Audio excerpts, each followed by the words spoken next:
भाई सभी को जय वाल्मीकि जय भीम। भाई सामाजिक न्याय पार्टी लगातार धरने पर डटी पड़ी है। आज 7-8 दिन हो लिए लेकिन कोई समस्या का हल नहीं हो रहा। और मांगे क्या हैगी, मुख्य मांगेगी जो जाति हैगी सबको इन्हों कहना चाह रहे हैं, जाति सब एक हो जाओ और प्यार मोहब्बत से अपना काम करो। भाई पूरा मामला देखें क्या मामला पूरा। भाई देखो सारे के सारे आगे बैठ गए और वकील साहब भी बैठ के देख लो। वकील साहब जो अपना ऑफिस दफ्तर छोड़ के यहाँ बैठ गए, इन्हें भी इतनी चिंता बनी साथ देने के लिए। आगे देख लो भाई, नाम बताओ वकील साहब अपना। मेरा नाम एडवोकेट सोनू कश्यप है, मैं गांव कसौली से रहने वाला हूँ। क्या मामला पूरा जो 7-8 दिन हो गए लेकिन अब सुनवाई नहीं हो रही। ये देखो बीजेपी जो सरकार है ये तानाशाही वाली सरकार है, हाँ। ठीक है जी। और हम चाह रहे हैं कि जो हमारा अधिकार है हम उसे लेकर रहेंगे, ठीक है नहीं। और कोई भी सुनवाई नहीं हो रही हमारी आज तक। अधिकार क्या है, मुख्य मांगे क्या है अधिकार? हमारा आरक्षण की मांग है और हम एक SC/ST एक्ट जैसे बना हुआ है ऐसा ही एक्ट हम चाहते हैं अपने लिए, ताकि हमारी सुरक्षा हो सके, ठीक है। हमारी महिलाओं को न्याय मिल सके, अधिकार मिल सके।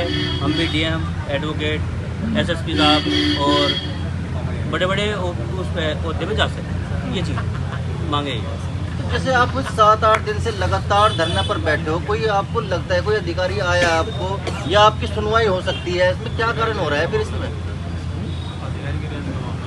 ये अधिकारी की रेंज का तो मामला है नहीं। देखो मैं आपको बताऊं, ये हम चाह रहे हैं कि डायरेक्ट CM साहब इस पर संज्ञान ले हमारे धरने पर, क्योंकि जब तक संज्ञान नहीं लिया जाएगा हमें अनिश्चितकालीन धरना चलता रहेगा हमारा। नहीं, CM साहब के सामने रिपोर्ट तो आपकी चली गई होगी, वहाँ कुछ कागज तो गए होंगे वहाँ पर। रिपोर्ट तो हमने इससे पहले भी दी थी पर अभी तक कोई सुनवाई नहीं है। तो हम जब भी ये कारण बनाया कि अनिश्चितकालीन धरने का। CM साहब का कोई आश्वासन तो आया होगा उधर से? अभी तक कोई भी आश्वासन नहीं आया। तो आप ऐसे डटे रहोगे अगर कुछ? बिल्कुल ऐसे डटे रहे, कुछ नहीं होता हो तो कुछ नहीं होता, ऐसे डटे रहोगे बिल्कुल। अगर जब प्रशासन के लोग आपको हटाते हैं फिर क्या करोगे आप? हम प्रशासन से डरने के नहीं है, चाहे हमें यहाँ कुछ भी करना पड़े, ठीक है नहीं। चाहे लट्ठी चार्ज कर दे तब भी हम हटेंगे, ठीक है। ठीक है। एक बार नाम बताइए अपना सर। वीरेंद्र कुमार गुजर।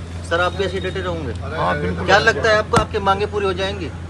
मांगे तो हम सरकार की जो मांग था, हमारे मुख्यमंत्री आदित्य योगीनाथ ने रोहिणी आयोग 2017 में बनाया था, उसमें जो OBC आरक्षण का जो है उन्होंने विभाजन किया था। लेकिन उसका विभाजन करने के बाद वो बनाई गई रिपोर्ट उनके खुद के द्वारा तैयार की गई, वो ठंडे बस्ते में डाल दी और हम उनकी बनाई हुई रिपोर्ट को तो लागू कराने की बात कर रहे हैं। क्यों तो उन्होंने बनाई थी, क्यों नहीं लागू करी? क्या अति पिछड़े समाज पर ऐसे ही शोषण व अत्याचार होता रहेगा इस सरकार में? इस सरकार में क्या, जब से देश आज़ाद हुआ, जब से ये जातियाँ हैं जिन्होंने क्रिमिनल ट्राइब एक्ट झेला है और अंग्रेजी जमाने पर भी काला कानून लगा हुआ था, और ये सरकार इन लोगों को दबाने का काम करती है। और 78 साल ऐसे ही हो गए, कांग्रेस हो, भाजपा हो, बसपा हो, सपा हो, किसी ने इनको बढ़ाने का और इन्हें अधिकार देने का काम नहीं किया। क्या लगता है आपको भी, जैसे देश को आज़ाद हुए काफ़ी समय हो गया लेकिन हमें कहीं ना कहीं हमें अब भी ऐसा लगता है जैसे आखिरकार देश अब भी आज़ाद नहीं हुआ?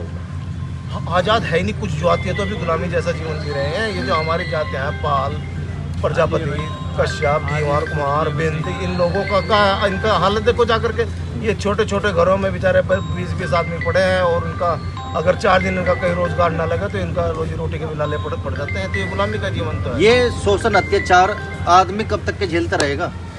अब झेला उसकी लड़ाई तो लड़ रहे हैं, ये लड़ाई लड़ेंगे और इसका सबका अधिकार सामाजिक न्याय पार्टी देने का काम करेगी। तो 2027 का क्या विचार है तुम्हारा फिर? 2027 में मजबूती से लड़ेंगे और अगर ये हमारा अधिकार नहीं देते तो सामाजिक न्याय पार्टी सत्ता में पहुंचकर इनका अधिकार देने का काम करेगी। ठीक है भाई, मैं ये कहना चाहता हूँ वीडियो को इतना जितना हो सके इतना शेयर करें और वीडियो के अपने ऊपर प्यार दिखा दो। भाई देख लो सब लोग आदमी परेशान है, हर जगह जगह शोषण अत्याचार हुए ना, माता बहनों के साथ में शोषण अत्याचार हुए, कोई भी आदमी सुरक्षित नहीं हो रहा। तो ये नहीं चाह रहे भाई सुरक्षित रहो, संगठित रहो। जैसे बाबा साहब ने कहा ना, कलम पकड़ो भाई उससे आगे बढ़ो, तो भाई तुम भी उससे आगे बढ़ो, अपनी ताकत एक पसीने की दिखा दो। जब तक कि तुम अपनी ताकत पसीने की दिखाने गए ना तो तुम नहीं रहोगे। बस जैसे उन्होंने अपनी की लड़ाई उठाई तो इनका मैं नुकसान में समर्थन देना आकर जाते जाते संख्या में भाई नए लफ्जों के साथ में जय हिंद जय भारत।